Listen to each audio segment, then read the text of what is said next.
Welcome বন্ধুরা। এর আগে আমরা করেছি পর্যায় সারণীর আধুনিক দীর্ঘ পর্যায় সারণী যেটা সেইটা আমরা জেনেছি, এবং সেই আধুনিক দীর্ঘ পর্যায় সারণীতে 7টি যে পর্যায় আছে সেই পর্যায়গুলো কেমন, কি, তাদের কি নাম ইত্যাদি আমরা জেনেছি। আজকে আমরা জানব পর্যায় সারণীর শ্রেণীগুলোর নাম, তাদের বৈশিষ্ট্য, এইগুলো নিয়ে আজকে আমরা আলোচনা করব। তো চলো দেরি না করে আমরা শুরু করি। তোমরা কিন্তু যারা ক্লাস 10-এ পড়ছো, যারা মাধ্যমিক দেবে অথবা যারা পরের বছর মাধ্যমিক দেবে, তাদের জন্য কিন্তু এই চ্যাপ্টারটা খুবই গুরুত্বপূর্ণ। তোমরা এই চ্যাপ্টারটা ভালো করে ভিডিওগুলো দেখো এবং স্কিপ না করে দেখো। স্কিপ করলে কিন্তু অনেক জায়গায় জিনিস বাদ চলে যাবে, সেই জন্য বলছি স্কিপ না করে তোমরা এই ভিডিওগুলো দেখো, আশা করি তোমাদের কাজে লাগবে। তো চলো শুরু করা যাক। দেখো, আধুনিক পর্যায় সারণীর প্রথম যে শ্রেণী hydrogen, lithium, sodium, potassium, rubidium, caesium এবং ফ্রান্সিয়াম, এই প্রথম শ্রেণীটাকে বলা হয় ক্ষার ধাতু। কেন ক্ষার ধাতু বলা হয়? কারণ এরা অক্সিজেনের সাথে বিক্রিয়া করে ক্ষারকীয় অক্সাইড তৈরি করে এবং জলের সঙ্গে বিক্রিয়া করে ক্ষার উৎপন্ন করে, তীব্র ক্ষার উৎপন্ন করে। তাই জন্য এদেরকে বলা হয় ক্ষার ধাতু। তাহলে তোমরা মনে রাখবে 1 নম্বর শ্রেণী হচ্ছে ক্ষার ধাতু, ঠিক আছে? তো হাইড্রোজেন যদিও ধাতু নয়, হাইড্রোজেন বাদ দিয়ে বাকিগুলো কিন্তু ধাতু। Lithium, sodium, potassium, rubidium, caesium, francium. আর হাইড্রোজেন, অ্যাকচুয়ালি হাইড্রোজেনের অবস্থান নিয়ে একটু সমস্যা আছে। হাইড্রোজেনের কিন্তু অবস্থান অনুযায়ী এই ক্ষার ধাতুর যে শ্রেণী তাকে সেখানেও রাখা যায়, আবার যেটা আমাদের 17 নম্বর শ্রেণী যেটাকে বলা হয় হ্যালোজেন, আমরা পরে আসবো, সেখানেও মেন্ডেলিভ কিন্তু রেখেছিলেন। কারণ হাইড্রোজেনের অনেক ধর্ম ক্ষার ধাতুর সাথে মেলে, আবার অনেক ধর্ম হ্যালোজেন মৌলগুলোর সাথে মেলে। তো সেটা আমরা পরে আসবো, ওটা নিয়ে একটা আলাদা কোশ্চেন হয়, সেটা আমি তোমাদেরকে লিখিয়ে দেবো, ঠিক আছে? তো যাই হোক, তাহলে প্রথম শ্রেণীটা হচ্ছে ক্ষার ধাতু। এরা কি করে? ক্ষার উৎপন্ন করে জলের সাথে বিক্রিয়া করে এবং অক্সিজেনের সাথে বিক্রিয়া করে ক্ষারকীয় অক্সাইড উৎপন্ন করে। আর এদের সর্ববহিস্থ কক্ষে একটা ইলেকট্রন থাকে। তাহলে প্রথম শ্রেণী, 1 নম্বর শ্রেণী, তাদের সর্ববহিস্থ কক্ষে ইলেকট্রন সংখ্যা হচ্ছে 1। তোমাদেরকে আমি একটুখানি দেখাই। দেখো, 1 নম্বর শ্রেণী হাইড্রোজেন আছে, আর তার সাথে আর কি আছে? Lithium, sodium, potassium, rubidium, caesium এবং ফ্রান্সিয়াম। আর উপরে তাদের পারমাণবিক ক্রমাঙ্ক লিখে দিয়েছি। পারমাণবিক ক্রমাঙ্কের অর্থ হচ্ছে প্রোটন সংখ্যা এবং ইলেকট্রন সংখ্যা, ঠিক আছে? এইবার দেখো লিথিয়ামের, আচ্ছা হাইড্রোজেনের তো একটা ইলেকট্রন, কাজেই ওটাই ওর বহিস্থ কক্ষ, প্রথম কক্ষটাই ওর বহিস্থ কক্ষ। লিথিয়ামের কি? লিথিয়ামের দেখো 3টে, লিথিয়াম হচ্ছে 3টে ইলেকট্রন। তাহলে প্রথম কক্ষে কি থাকে? 1 নম্বর কক্ষে কে নম্বর কক্ষপথ কী থাকে? একটা ইলেকট্রন। 2 নম্বর কক্ষপথে কী থাকে? 1 নম্বর কক্ষপথে 2টো ইলেকট্রন। আমরা জানি প্রথম কক্ষপথে সর্বোচ্চ 2খানা ইলেকট্রন থাকতে পারে, আর তারপরের কক্ষপথে সর্বোচ্চ 8টা ইলেকট্রন থাকতে পারে। তো লিথিয়ামের 3টে ইলেকট্রন, তাহলে প্রথম কক্ষপথে হচ্ছে 2টো, আর বাকি থাকলে একটা, সেটা হচ্ছে লাস্ট কক্ষপথে, ঠিক আছে? হলো। আচ্ছা, সোডিয়াম দেখো, সোডিয়ামের হচ্ছে 11, ঠিক আছে? তা সোডিয়াম কী হয়? সোডিয়ামের প্রথম কক্ষপথে হচ্ছে 2টো থাকতে পারে, সর্বোচ্চ 2। পরের কক্ষপথে কটা থাকতে পারে? সর্বোচ্চ 8টা। তাহলে তারপরের কক্ষপথে কটা ইলেকট্রন থাকবে? 8 আর 2 10 হয়ে গেল, আর তার মানে একটা বাকি থাকলো। তাহলে পরের কক্ষপথে থাকছে একটা, তাহলে শেষ কক্ষপথে ইলেকট্রন কটা থাকছে? একটা। পটাশিয়ামের দেখো, পটাশিয়ামের 19টা, পটাশিয়াম হচ্ছে 19। প্রথমে হচ্ছে 2টো, পরে হচ্ছে 8টা, তাহলে 8 আর 2 10, তাহলে আর কটা থাকলো? আর থাকলো হচ্ছে 8 আর 2 10, 9টা। তাহলে 9টা কীভাবে থাকতে পারে? তারপরটা হচ্ছে 8টা, আর লাস্টে হচ্ছে একটা। তাহলে দেখা যাচ্ছে যে পরেরগুলো যদি তোমরা ইলেকট্রন বিন্যাস করো দেখবে এই রকমই হবে, অর্থাৎ শেষ কক্ষপথে থাকছে একটা করে ইলেকট্রন। ঠিক আছে, তাহলে মনে রাখবে যে তোমার শ্রেণী সংখ্যা যা, প্রতিটা মৌলের ক্ষেত্রে ওই শ্রেণীতে যে মৌলগুলো আছে তাদের সর্ববহিস্থ কক্ষে ইলেকট্রন কিন্তু ততগুলো। 1 নম্বর শ্রেণীতে সর্ববহিস্থ কক্ষে ইলেকট্রন সংখ্যা হচ্ছে 1, 2 নম্বর শ্রেণীতে সর্ববহিস্থ কক্ষে ইলেকট্রন সংখ্যা হচ্ছে 2। ঠিক আছে, এইরকম। তাহলে প্রথম শ্রেণী হলো ক্ষার ধাতু হয়ে গেল। এবার হচ্ছে 2 নম্বর শ্রেণী। আচ্ছা, 2 নম্বর শ্রেণীতে যাওয়ার আগে আরেকটা জিনিস বলি যে এই ক্ষার ধাতুগুলোর বা 1 নম্বর শ্রেণীর যে মৌলগুলো তাদের যোজ্যতা কিন্তু 1, তাদের যোজ্যতা হচ্ছে 1 এবং তারা একটু আগে যেটা বলেছি জলের সাথে বিক্রিয়া করে তীব্র ক্ষার উৎপন্ন করে। যেমন ধরো সোডিয়াম, এই জলের সাথে বিক্রিয়া করে কি তৈরি করে? NaOH।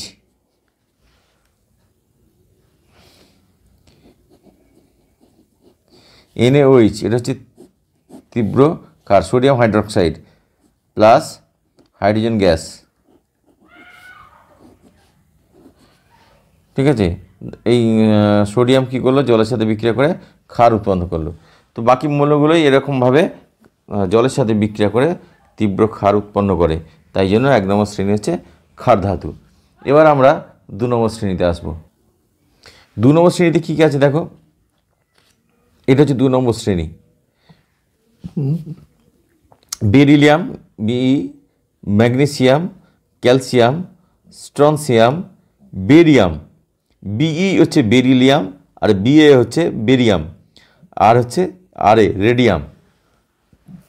এদেরকে বলা হয় ক্ষারীয় মৃত্তিকা মৌল, ক্ষারীয় মৃত্তিকা মৌল বা ক্ষারীয় মৃত্তিকা ধাতু।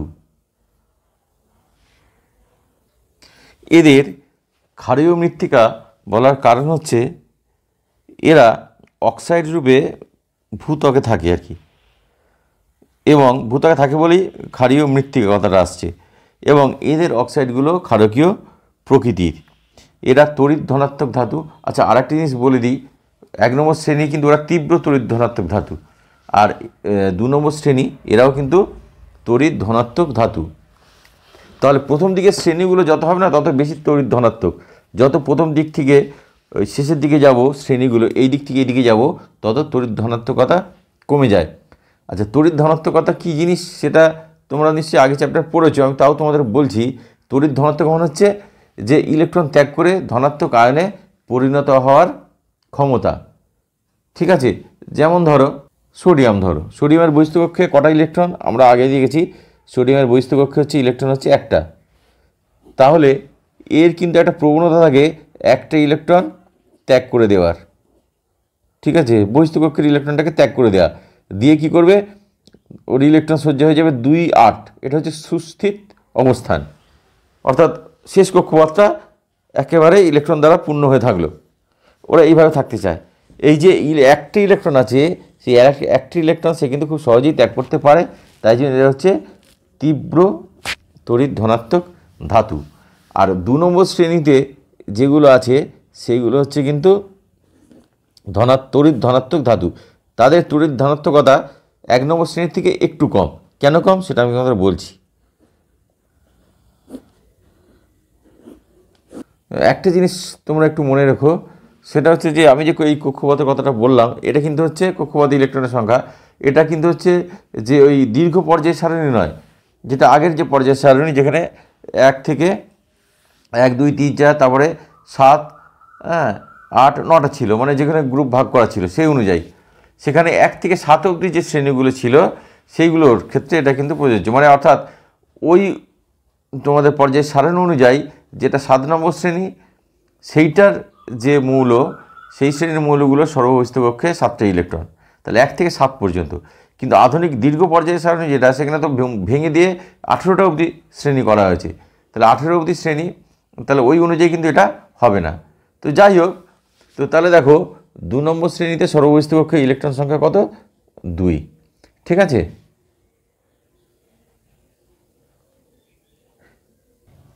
তাহলে 1 নম্বর শ্রেণী হলো ক্ষার ধাতু, 2 নম্বর শ্রেণী হলো ক্ষারীয় মৃত্তিকা ধাতু। আচ্ছা, এইবার দেখো এই যে আমরা 1 নম্বর এবং 2 নম্বর শ্রেণী দেখলাম, এবার 1 নম্বর 2 নম্বর আর এদিকে হচ্ছে 13 নম্বর, এর মধ্যিখানে অর্থাৎ 3 থেকে 12 এই শ্রেণীর মৌলগুলোকে বলা হয় সন্ধিগত মৌল বা ট্রানজিশন এলিমেন্ট। তাহলে 3 থেকে 12 এদেরকে বলা হয় সন্ধিগত মৌল, যদিও এখন এই 12 নম্বর শ্রেণীটাকে সন্ধিগত মৌলর যে আওতায় থেকে বার করে রাখা হয়েছে, এটাকে সন্ধিগত মৌল আর বলা হচ্ছে না। জিঙ্ক, ক্যাডমিয়াম, মার্কারি এগুলিকে আর সন্ধিগত মৌল বলা হচ্ছে না, তার কারণ আছে। তো সেই যাই হোক, সেটা এখন আমাদের জানার দরকার নেই, কিন্তু মনে রাখবে যে এটাকে এখন আর সন্ধিগত মৌল বলা হয় না। আর এর পরের হচ্ছে 13 নম্বর শ্রেণীটাকে বলা হয় বোরন গ্রুপ। 14 নম্বর শ্রেণীটাকে বলা হয় কার্বন গ্রুপ। 14 নম্বর শ্রেণীতে কী আছে দেখো, carbon, silicon, germanium, tin, lead এবং ফ্লোরিডিয়াম। 15 নম্বর শ্রেণীতে কী আছে দেখো, nitrogen, phosphorus, arsenic, antimony, bismuth. ঠিক আছে। আচ্ছা, এইখানে এই শ্রেণীগুলোকে বলা হয় নিক্টোজেন বলা হয় এগুলোকে, নিক্টোজেন মৌল। তাহলে 15 নম্বর শ্রেণীটাকে বলা হয় নাইট্রোজেন পরিবার বা নিক্টোজেন কথার অর্থ হলো শ্বাসরোধকারী। 16 নম্বরটাকে বলা হয় চালকোজেন কথার অর্থ হচ্ছে আকরিক উৎপাদক। 16 নম্বর, যেখানে হচ্ছে oxygen, sulphur, selenium, tellurium, polonium ইত্যাদি। এবং 17 নম্বর শ্রেণী খুব গুরুত্বপূর্ণ, তোমাদের মনে রাখবে, তোমাদের সবথেকে গুরুত্বপূর্ণ হচ্ছে 1 নম্বর শ্রেণী, 2 নম্বর শ্রেণী এবং 17 নম্বর শ্রেণী আর 18 নম্বর শ্রেণী। খুবই গুরুত্বপূর্ণ। 17টা খুবই গুরুত্বপূর্ণ। এটাকে বলা হয় হ্যালোজেন মৌল, হ্যালোজেন গ্রুপ।